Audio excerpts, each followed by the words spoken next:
Learning is a lifelong pursuit. Whether you are seeking to level up your skills, pick up a credential, or pivot into a new industry, Linder's graduate program offerings can help you achieve your goals. My name is Grant Freaking, Manager of College Communications and Marketing at the University of Cincinnati's Carl H. Lindner College of Business, and this is Bearcats Mean Business. My guest today will shed light on the graduate student experience at Lindner, why they selected Lindner for the next phase of their academic journey, their personal and professional backgrounds, and much more. Let's meet our guests. Lucas Lodato is pursuing a master's in accounting, while Bob Clark is seeking a master's in finance and a graduate certificate in real estate. Lucas and Bob, welcome to Bearcats Mean Business. How you doing? I'm doing great. How are you, Bob? Good. How are you? I'm doing great. I appreciate both of you again for joining me. Now let's get a handle on your respective backgrounds and how you ended up at Lindner. Bob, I'll start with you. You accumulated a great deal of private industry experience before deciding to return to school. Why did you decide to come back? Well, yeah, I do have quite a bit of previous work experience. So I just turned 40. My wife, when about the same time that we decided to start a family, decided to go to medical school. And just recently, she was accepted to a surgery fellowship at UC. Awesome. And that event kind of gave me the opportunity to, I guess, put my head above water and think, what do I want to do for the next 20 years? Everything had been focused on, surviving, raising the kids, getting dinner ready, making sure that, she could do all her studying and prepare for exams, balancing that with my work. Once she matched into a surgery fellowship, I felt like, are we going to move? Like, what's the best next direction for me? I also have a background in physics and mathematics. So while I knew I loved business, I was seeking some sort of a way to pull more of that natural economist back into my day-to-day work life. Ultimately, I just decided to take a sabbatical year and pursue an MS in finance, sort of to give myself the time to think about how to do that. Certainly a non-traditional pathway. We're glad you're here. Lucas, your journey is a bit different as well. After graduating with your BBA in accounting from Lindner, you went straight into the master's in accounting program. What was the rationale behind that decision? Well, mainly it was because KPMG, they're sort of waiting for me. So they require you to have 150 credit hours to start as a audit associate. And I didn't really know about the whole 150 credit hour thing until it was sort of too late to either do a double major or anything like that while I was an undergrad. And, once I looked further towards it, it was like, okay, well, the master's program will help you a lot with getting readies for the CPA exam and just furthering education for things that'll look good on your resume. And, I loved it here in undergrad. I had no complaints about the program. And, I wanted to stick around for a little while longer. I got... my girlfriend is a year younger than me. She goes to Ohio University. So it all sort of worked out well where we, that way we're both kind of done with school at the same time now. Sure. And we could sort of move forward with what we want to do as a team, as a duo together in the same time span. So it works out. I like it here. I didn't want to leave. I wanted one more go around. All right. Again, we appreciate you sticking around for another year or two, and hopefully this will be a boon to your professional career as well. And Lucas, I'll stick with you. Walk me through how you navigate day-to-day life as a graduate student so we can sort of paint a picture for listeners and potential future students on what it's like to be enrolled in a master's program at Lindner. Yeah, it's no different than being an undergrad, really. For me personally, I'm also a graduate assistant, so I have 2 days a week where I'm in the accounting lab. It's a great resource for anybody that's looking for help. It's actually something I didn't really even know about before I became a grad student and started working down there. But, that gives me a lot of time whenever students aren't coming in to help me knock out other work that I have to do, either, schoolwork or work for my faculty member. But, it's just like any other program. If you've gone through undergrad, you're going to be fine with going through master's. It's just different classes. You got to take 30 credit hours worth of classes. So, you take 15 and 15 or 12 and 18, however you want to do it, and it's really not too bad. There's a lot of options available, a lot of online different specialty things. It's really similar to undergrad in my eyes. Sure. And Bob, aside from the children aspect of your existence, how is your day-to-day life as a graduate student at Lindner. And we spoke off air before we recorded about how you were thinking about doing online, but the tour of the building sort of convinced you to do in person here at Lindner. Yeah, when I thought about taking a sabbatical to study, I looked at different finance programs online. I actually came here and met with the director who gave me a tour of the building. I was explaining earlier. And when I saw the building, I thought, I have to be here. This is going to be a great place to learn. That was a fantastic decision. I love the university environment. Having, spent 10 plus years working out of school, for me, it was exciting just to be free to learn, to pursue your thoughts and your curiosities really without constraint, to take the classes that you want to take, to be able to, through the exposure to faculty members and all the sort of brilliant people that you find at a university, to ask questions, to seek out mentorship. That was like a huge draw to me. I felt like doing it online. Of course, you would get some of that, but it's hard to replace an in-person experience. As far as graduate school, I think one thing's always stuck out to me. So I went to graduate school at Kelly, School of Business at IU, and my program director there, I went there like Lucas, right, out of undergrad. I'll paraphrase, but essentially what he said to my cohort when we started was, you guys have all been used to being the top student or getting the best grade, being prepared for every exam. And everyone around you, if you look around, has been in that same position. As you move through life, as you progress in your company, you'll only feel that pressure more and more and more.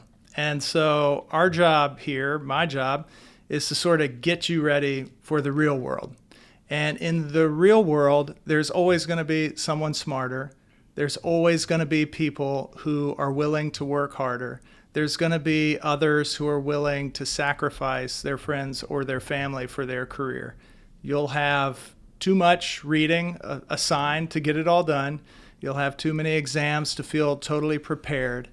And you need to be able to figure out how you're going to manage your time. Because when you go out and get a job at a great firm, no one's going to do that for you. And so you're going to start to learn how to do that right now.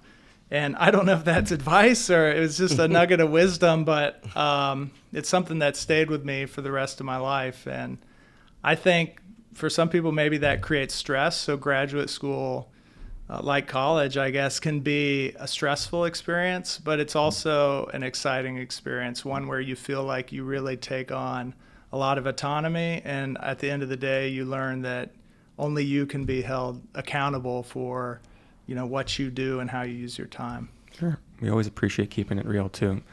Lucas, I'll go back to you. How do you feel about how your master's degree program in accounting, in your case, is preparing you for the next phase of your career? What sort of real-world experience is your program providing to you? Yeah, I think it's a lot of people teaching along the lines of the CPA exam. Obviously there's CPA exam classes that you could take that's alongside with Becker, and you can get that taken care of while you're in school.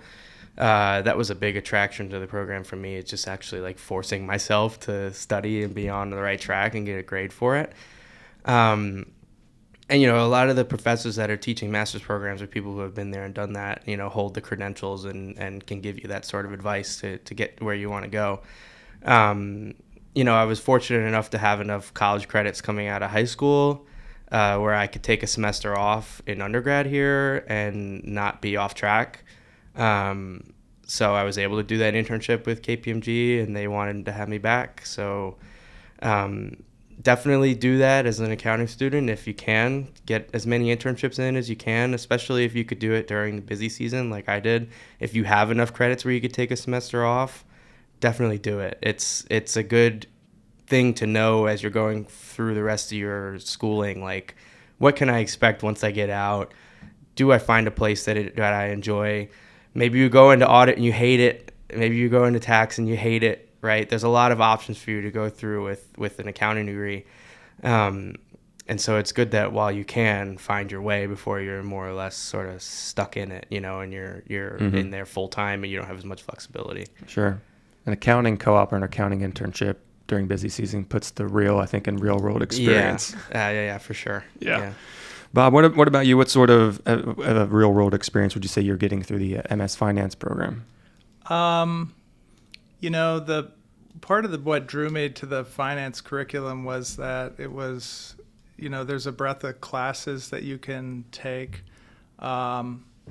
I was naturally interested in investments and portfolio management. I didn't really know how to tie that directly to my previous work experience. So I've worked building startups. I used to work at PricewaterhouseCoopers, and I've run and built a construction company over 10 years. But like I said earlier, I kind of have this mathematician, inside of me, and I wanted to feel like, how can I do something more analytic, more quantitative, but that still leverages that experience?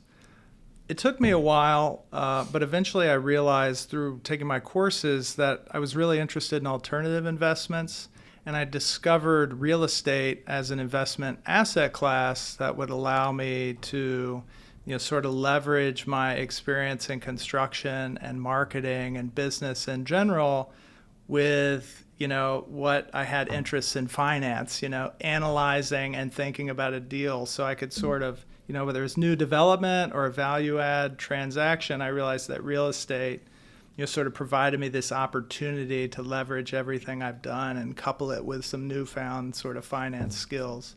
That's when I decided to add the real estate certificate at Lindner. And so I feel like that has, totally prepared me, to move on. I think there are a number of roles that, I can pursue now that I either wouldn't have known were available to me or I wouldn't have even thought about. Sure. So I feel like it's really given me a very clear vision about what the opportunities are that I have in front of me. Sure. Now, neither of you are native Cincinnatians. Bob, I'll start with you. How do you find living in Cincinnati and the UC campus in general? So for all the listeners, I grew up in Indiana, so I'm a Hoosier.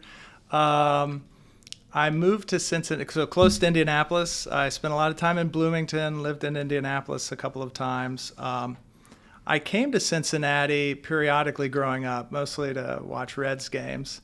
Had an uncle, still do, that lives here. But I always thought of Cincinnati, even when I worked at PwC and had clients here, I just thought of another city like Indianapolis or like Columbus. It wasn't till my wife and I, with our kids, moved here a few years ago that I realized that Cincinnati's a really unique place. It's an older city, and it's more of a federation of lots of little towns sort of clumped together into one city. Indianapolis and Columbus, they have their different, areas, but they feel much more homogeneous. Cincinnati has a lot of personality and a lot of character, a lot of old buildings. You sort of get a sense as you drive through town that you're traveling through all these different unique places. So to me, that was something that surprised me and I really enjoyed. I think Cincinnati has a certain cosmopolitan feel, maybe if you want to call it that some of the cities that it's often compared to, in my experience, don't have. So that's been great. I love Cincinnati. That's great. Yeah, as someone who grew up in the suburbs of Cincinnati, I wasn't even aware of all the different character between the neighborhoods until I actually moved within city limits, and it is fascinating to get that picture. And you can just almost tell just driving through the different neighborhoods, as you mentioned, Bob, of the different identities that each of the neighborhoods have. What about you, Lucas? What have you learned through your time here? Yeah, my family is originally from Long Island, New York. Then we moved to Cleveland for the majority of my childhood growing up. I lived on the west side of Cleveland in the suburbs. And then when came time for school, for college, I visited a couple schools, didn't really enjoy them. And then I came down here. And I remember on my visit, being able to walk onto the football field and that being that's really crazy to me. How cool is that? And so when I committed to come here, I didn't really know much about the city. Growing up, you're 4 hours away from it. Everybody in Cleveland says, oh, Cincinnati, it's just part of Kentucky, basically. There's nothing down there. And then you actually move down here and you're on campus and you sort of broaden your horizons a little bit outside of Clifton in this area, and you realize there's some really cool stuff around like that Cleveland doesn't have. Like, and I'm not like a Cleveland for life or like a lot of people from up there are. I find my allegiance more towards New York anyway, because it's where my family all grew up. You are wearing a Yankee hat. I am wearing a Yankee hat today. Yeah, a big Yankee fan. But I have merit. That's what a lot of people try to give me, stuff for being a Yankee fan. But I'm like, I was born. My birth certificate says City of New York on it. But it appears you do have like at least a soft spot now for Cincinnati. Oh, absolutely. I don't plan on leaving here. I mentioned my girlfriend, she goes to Ohio University, and every time I go visit there, I'm like, there's nothing to do here. It's like, there's nothing wrong with Athens. I love it there. But like, whenever we're here, it's like, we could do so many things. There's so much stuff around, and there's still a lot more to learn. I'm starting to get a little more comfortable with things inside the 275 loop. I'm trying to sort of understand where everything's at, and I have a few ideas on where I want to move after I'm graduated. But, I'm excited to at least start my career here, and I love it here. It's a great place. I don't really plan on leaving unless if the wind takes us somewhere else, but sure, I love it here. I don't plan on leaving. Sure. We'll close with some recommendations that each of you would give to students considering graduate school, Lindner. And Lucas, I'll double up with you and say, what would you recommend to undergrad students, since you have that experience as well, but also to graduate students, maybe specifically wanting to pursue the MS accounting program? Yeah, I found it, super helpful. Like it's been an enjoyable time. It hasn't been like super crazy. I had a lot of anxiety coming in, not knowing about like how much are these graduate classes going to really throw me for a loop here. I didn't get to take any undergrad or graduate classes while I was an undergrad. I sort of traded that off for the internship a semester, which I don't regret. But I didn't really know what to expect. I didn't really know anybody coming in. I've made a lot of friends along the way now, since we're all, it's just a group of, 10 to 15 of us, all in the same sort of classes. But yeah, if you're thinking about wanting to broaden your horizons, if you're thinking about wanting to, give yourself that extra step, I know now with the CPA requirements in Ohio going down to 120 starting next year that, the people like me who need to get to 150 but only graduated undergrad with 120 are sort of going away, but I would still highly recommend coming to the master's program. It's a great experience. There's a lot of actual specific, you can indulge into a lot more like specific topics. You can customize your education, if you will. Yeah, exactly. Yeah. So, I think it's a great experience. I don't have anything against it at all. Great. What about you? You, again, we've sort of emphasized your sort of non-traditional background, but what about, I guess, stood out to you that made you want to pick Lindner besides, I guess, the proximity?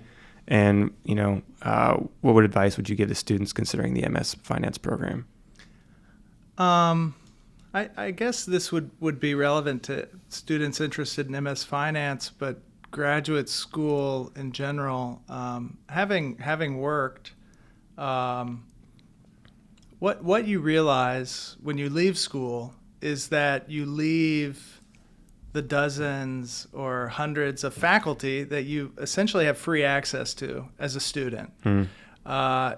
You also feel like when you, say, study finance, whatever your degree track is, you feel like you're very specialized.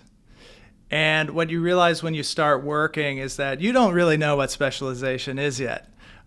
In your work life, you start to work with a group of people who are very focused on like a small set of things within the universe of business. And when you're in school as an undergrad or a graduate student, you have the opportunity, sort of to echo what Lucas was saying, to really customize and to think broadly about what you want to do. So it's really a unique learning experience that you're not going to get anywhere else. You could learn a lot about, fixed income at a bank or risk management working for somebody, but you're not going to have the chance to sort of build a full view of, say, the financial industry, the full view of all the investment possibilities at a firm that works in a niche or at a bank. You're going to have to go to grad school if you want to do that. So I would say if you love that. If you love learning, if you're really curious, if you like to be in school, then I would say it's great. Obviously, like Lucas, if you have a very specific thing that you have to go to grad school to get, then you should probably be wise and do that. But yeah, I would just say, grad school is a gift. It's a wonderful thing to be able to do, and it should be taken advantage of by those who are interested in it. Yeah, and I think, like, you should do it while you can, while it's fresh, like when you come out of undergrad if you can. But also, I mean, I think Bob and I are really good examples of the two totally different, sorts of students that are here. A lot of my classes are sort of later evening or in the nighttime. You have the once a week 3-hour night classes, and you look around and you see a lot of people from a lot of different walks of life, coming in, and maybe they're just taking 1 or 2 classes, but it's like part of continuing professional education, or they're just trying to get their master's degree. But you see a lot of people that are coming in and doing it at night, or that have a couple days a week where they can come in and take classes. And it really helps you, like, broaden your sort of contact portfolio there, where you can meet a lot of people with backgrounds in industry and start to get connections, and your network grows that way. And I found that very interesting. It's not like, when you're an undergrad, you're used to seeing classrooms of 150 people that are all in the same thing as you, especially in like the linear core classes. Whereas in grad school, I think the most people that I've had in one class so far is like 15 or 20 maybe for the capstone class so far. There's really not that many people. You can have a very personal experience with your faculty member in each of your classes. And I found that very valuable, to actually get to know these people and what they've done, and hear their experience, and actually get more of a, tailored education towards you, since there's so few people in each of your classes. It's been really cool. Excellent. My thanks to Lucas Lodato and Bob Clark for joining me today to shed light on the graduate student experience at the Lindner College of Business. If you enjoyed today's episode, please consider subscribing or leaving a 5-star review for Bearcats Mean Business on Spotify or Apple Podcasts. Thanks for tuning in. Go Bearcats.